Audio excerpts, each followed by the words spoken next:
आपली ही महाराष्ट्र भूमी ही सक्षम आणि समर्थ आहे।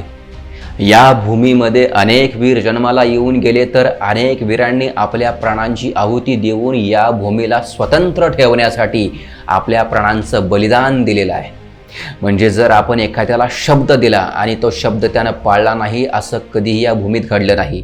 आजची वस्तुस्थिती जरी वेगळी असली तरी या भूमीमध्ये आपला इतिहास जर पाहिला तर आपल्याला आपला इतिहास हाच सांगतो की हेच आहे की या भूमीत वचन पाळण्यासाठी स्वतःचं प्राण देखील दिलेलं आहे। याच अशा वचनबद्ध माणसाबद्दल आज आपण बोलणार आहोत।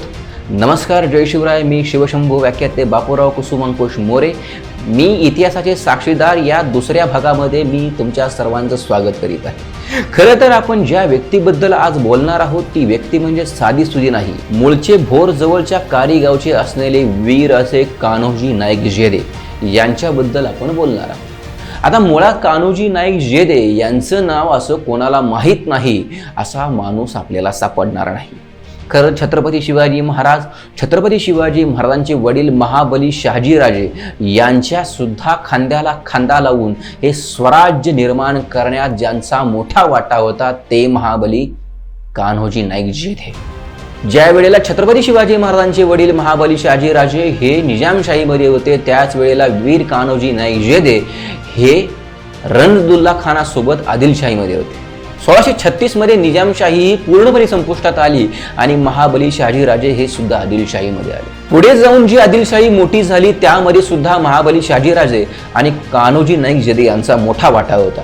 पण पुढे स्वराज्याचा कारभार चालू राहिला आणि कारभार चालू असतानाच छत्रपती शिवाजी महाराजांनी अनेक असे आदिलशाहीचे किल्ले जिंकून आदिलशाहीलाच तडके दिले होते। पण आदिलशाहीमध्ये छत्रपती शिवाजी महाराजांचे वडील महाबली शहाजीराजे हे तिथं मातब्बर सरदार होते। आदिलशहाला मोठा प्रश्न होता की काय करावं, म्हणून आदिलशहानं शहाजीराजे यांनाच कैद केले। शहाजीराजे यांच्या बरोबर अजून 13 जणांना कैद केली, त्यापैकी एक नाव म्हणजे वीर कान्होजी नाईक जेधे।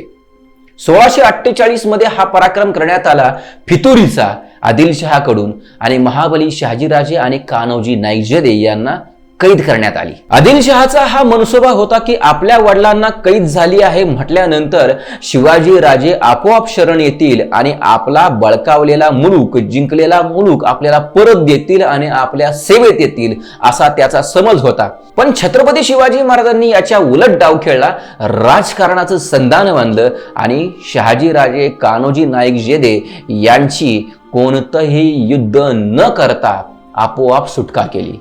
जुलै 1649 मध्ये छत्रपती शिवाजी महाराज रणधुरंधर आणि किती वीर सेनानी आहेत हे आपल्या सर्वांना ठाऊक आहेच। छत्रपती शिवाजी महाराजांनी वयाच्या अवघ्या 18व्या वर्षी कान्होजी नाईक जेधे आणि आपले वडील महाबली शहाजीराजे आणि इतर 2 सरदारांची सुटका ही कोणतंही युद्ध न करता करून घेतली आहे। पण छत्रपती शिवाजी महाराज एवढ्यावर थांबले नाहीत। छत्रपती शिवाजी महाराज पुढे चालत राहिलेले आहेत आणि पुढे चालत असताना छत्रपती शिवाजी महाराजांनी स्वराज्याचा विस्तार हा खूप मोठ्या प्रमाणात केलेला आहे। सातारा प्रदेशामध्ये असलेली अजिंक्य अशी गुहा असलेली जावळी ही कोणाला जिंकता आली नव्हती। पण छत्रपती शिवाजी महाराजांनी ज्यावेळी जावळी जिंकली त्यावेळी सुद्धा या जिंकण्याच्या युद्धामध्ये कान्होजी नाईक जेधे आणि त्यांच्या 5ही मुलांचा खूप असा मोठा वाटा आहे। म्हणजे खरं तर वीर कान्होजी नाईक जेधे हे काय आहेत, कसे आहेत हे आपल्याला प्रत्येक युद्धामध्ये कळून येते। छत्रपती शिवाजी महाराजांनी स्वराज्याचा वाढता विस्तार इतका भरभक्कम ठेवला होता की या वाढत्या स्वराज्याचा विस्तार अधोगतीत करण्यासाठी, तोडण्यासाठी आणि स्वराज्याचा बिमोड करण्यासाठी आदिलशाहीनं आपला भला मोठा असा सरदार मोहम्मद शाही अफजल खान याला असंख्य अशी फौज घेऊन स्वराज्यावरती पाठवलं। अफजल खान स्वराज्यात आला त्यावेळी त्यानं पहिला मुद्दा हातात घेतला तो धर्मासाठी।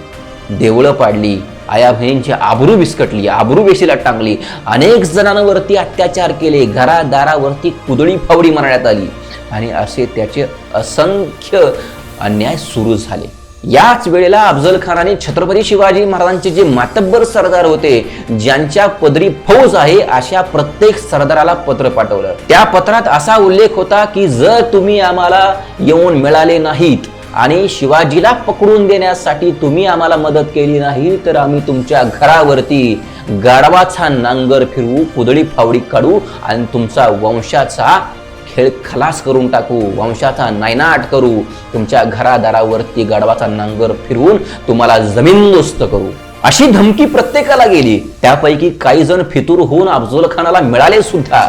पण असंच पत्र एक कारीमध्ये असलेल्या कान्होजी नाईक जेदे यांना सुद्धा गेलं होतं. ज्यावेळेला कान्होजी नाईक जेदे यांना पत्र गेलं आहे, ही बातमी प्रत्येक ठिकाणी पोहोचली. तशीच बातमी राजगडावरती असलेल्या छत्रपती शिवाजी महाराजांना सुद्धा पोहोचली.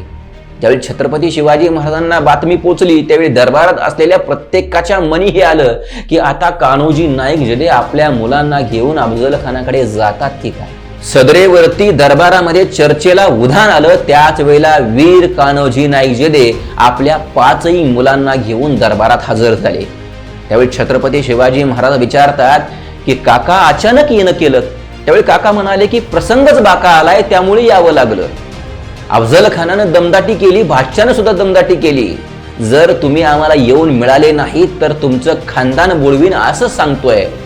त्यावेळी छत्रपती शिवाजी महाराजांनी कान्होजी नाईक जेदे यांची परीक्षा घेण्यासाठी असं म्हटलं की जर तुम्हाला तुमच्या खानदानीचे दिवे जर तेवत ठेवायचे असतील तर तुम्ही अफजल खानाकडे खुशाल जा, तुमचा वंश वाचवा, वतन वाचवा, आमच्या स्वराज्याचं आम्ही पाहून घेऊ.